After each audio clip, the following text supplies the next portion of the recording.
Саламатсыздарбы, урматтуу кыргызстандык жердеш мекендештерим. Мен Чыңгыз Капаров. Бүгүнкү чыкканын себеби, урматтуу мекендештерим, өлкөбүздөгү болуп жаткан көйгөйлөр боюнча Кыргызстандын жараны атуулуу болгондон кийин биз дагы өзүбүздүн оюбузду билдиргенге милдеттүүбүз. Мына бийлик Кемпир-Абадты,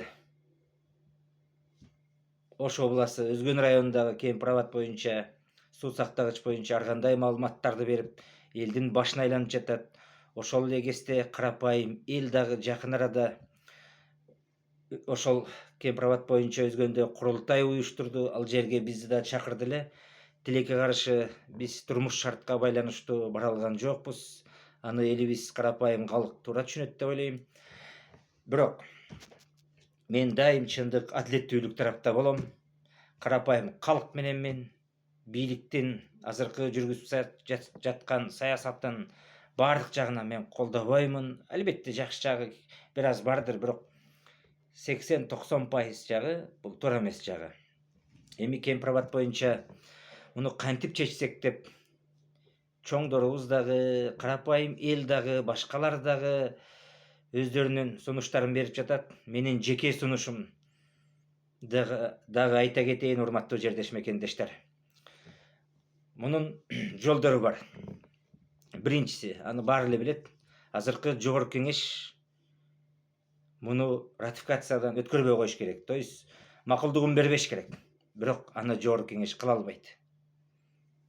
Себеби жалаң буларды 80%-ын бийлик алып келип коюп койгон.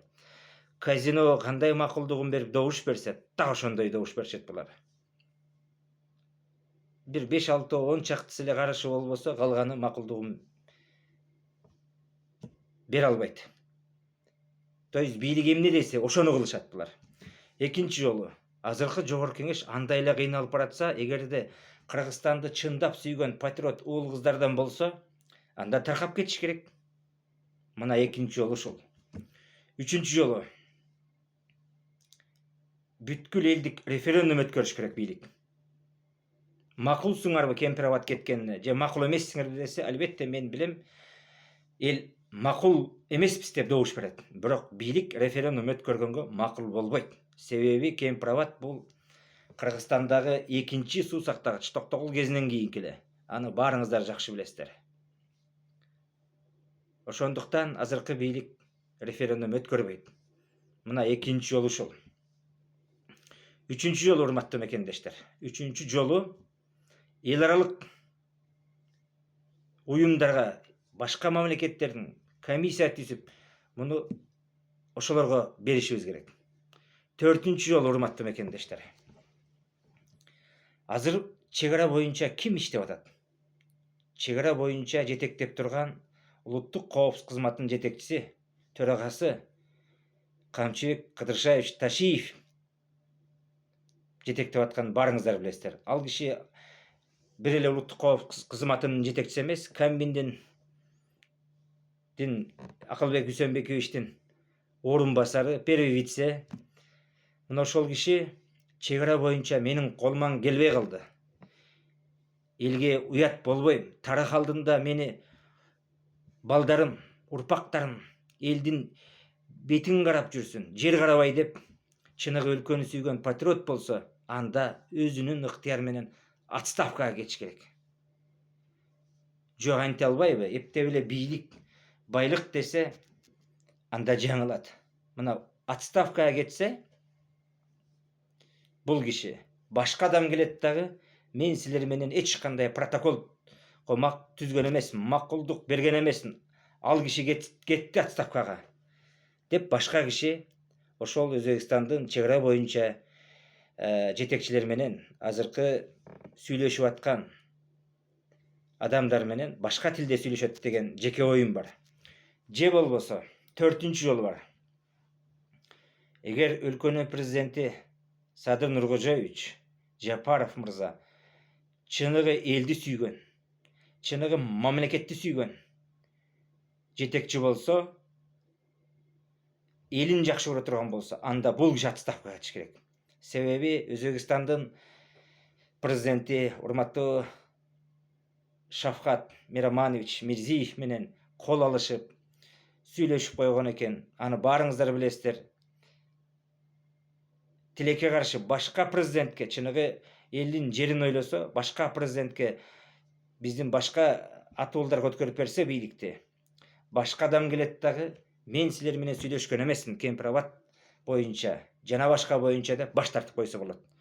Тилекке каршы мунун бирин да кыла албайт болуш керек деп булардан мен жеке пикирим. Себеби бийлик бизде ар бир көп эле адам бийлик дегенде үй бүлөсүн, жакындарын сатып ийчидей болуп, бийликтен түшпөчүдөй болуп, мына мурунку президенттер да кандай жолго барды эле, акыры эмне менен бүттү эле. Ошондуктан азыркы президент эгер же болбосо улуттук коопсуздук кызматынын жетекчиси эки дос отставкага кетпесе, мунун аягы жакшылык менен бүтпөйт. Эми булар элдин башын айлантып, Кемпирабад 1965 жылы Турдукан Усубалиевдин убагында берилген экен дейт. Бул туура эмес. Башкалар айтат ал убактылуу берилген деп. Кээ бир айтат 75 жылы кайра алынган деп. Туура.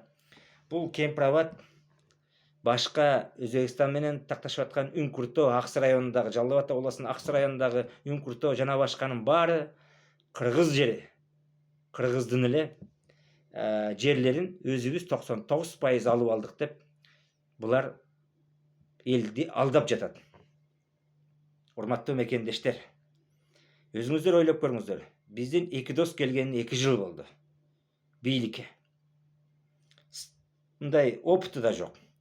Өзбекстандын президенти 14 жыл премьер-министр болгон Каримовдун убагында. Өтө грамотный, дипломат адам экенин баарыңыздар билесиздер. 14 жыл Каримовдун убагында өкмөт башчы болуп турган адам. Эми ошону алдап койдук дегенине ким ишенет? Бул жаш баланын айтып жаткан сөзү.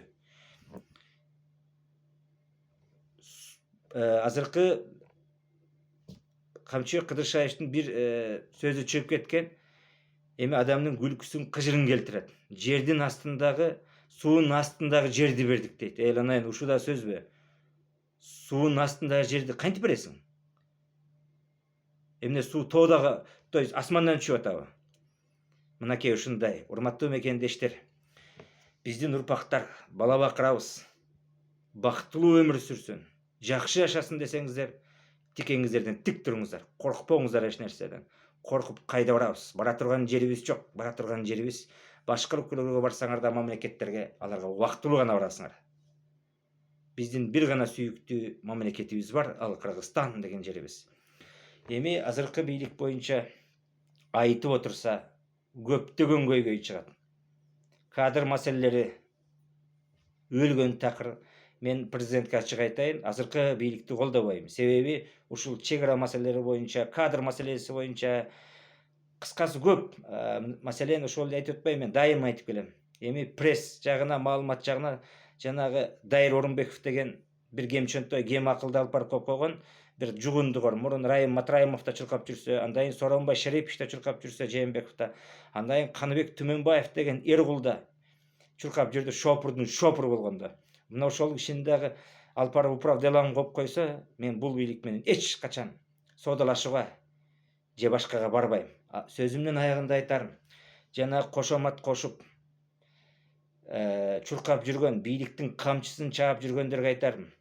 Силер бүгүн коркпосоңор, тарых алдынан коркпойсуңарбы? Себеби силердин балдар, кыздарыңар бар. Алар айтат кийин, аларга башкалар айтат, сенин ата-энең кошоматчы болчу деп. Ошол сөз жакшыбы? Биз эл катары Кудайга шүгүр жашайбыз.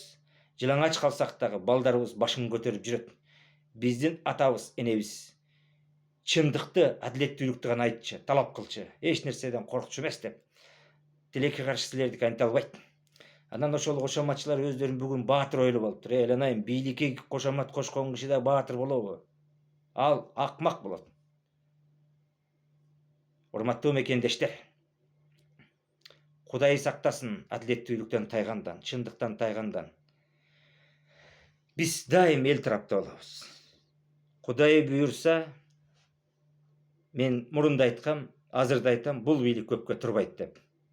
Аны убагында көрөсүздөр. Азыр өлкөдө кош бийлик болуп калды. Себеби мурун Сооронбай Шарипович убагында Көмүскө Райым Матраимов, Асылбек Жээнбеков башкарып жатат десек, же Атамбаевдин агында Көмүскө Шопур башкарып жатат, Илмиянов десек, азыр кубакта ачык эле бир жагын Камчыбек Кыдыршаевич, улуттук коопсуздук кызматынын төрагасы, бир жагын Садыр Жапаров өзү башкарып, өлкөдө башаламандык күч алды. Албетте, бандиттер башкарып келатканын баарыбыз билебиз. Бир жагын Камчы Көлбаев, жанагы Управ делом жетекчисин Камчы Көлбаев Садыр Жапаров аркылуу алып келип кызматка койду. То есть Камчы Көлбаев аркылуу Садыр Жапаров койду. Урматтуу мекендештер, биз булар менен алдыга жылбайбыз. Аны баарыбыз көрдүк. Биз чындыкты айтсак, бизди жамандап, булар алдамчы, жана чындыкты айткан кишилерди аферист деп атпайбы. Тилекке каршы булар өздөрү аферист экенин барыңыздар көрдүңүздөр. Кантип 2 жылда мигранттарды алып келебиз, жумуш ордун түзөбүз деген канакей эл агылып кетип атат. Ошондуктан жаңылбаңыздар. Айта берсек көйгөй көп. Дагы бир нерсе айтайын. Бизде бир нече мектеп куруп койдук дейт. Мунун баары жомок. Эми муну айтып берейин. Мектептерди Бишкек шаарында кантип салып атат? Албетте, бизнесмендерди кысып, бирок ошол эле кезде, маселен, бизде строительный компаниялар бар. Авангард стиль, Ихлас жана башка деген. Аларга силер мектеп саласыңар, бир аз акчасын берсе керек. Мектеп саласыңар, биз силерге Бишкектен жакшы жерлерден жер беребиз деп договор түзүп алып, анан ошолор салып атат. Бишкектин жакшы жерлеринен булар жерлерин беребиз, силер мектеп салып бергиле деп. Эми элди алдагандын мындай чеги болот да, уят деген, намыс деген болуш керек да. Урматтуу мекендештер, кыскасы калганын шашпай, мен башка жакка да кетип калдым. Калганын шашпай, Кудай буйрса айтып беребиз. Биздин ушул сүйлөп жаткан каналыбызга Агым Кейжи, то есть Агым Кейжи эмес, Агым Про каналына катталып, подписка кылып, класс басып турсаңыздар, Кудай буйрса, ушул каналдан, YouTube каналдан биз бөлүшүп турсаңыздар, чындыкты айтып, талап кылып, элдин көксөгөнүн жеткизип турабыз. Сиздер канча көп колдосоңуздар, биз ошончо көп чыгып турабыз. Аман болуңуздар, бар болуңуздар, саламатта туруңуздар, урматтуу мекендештерим.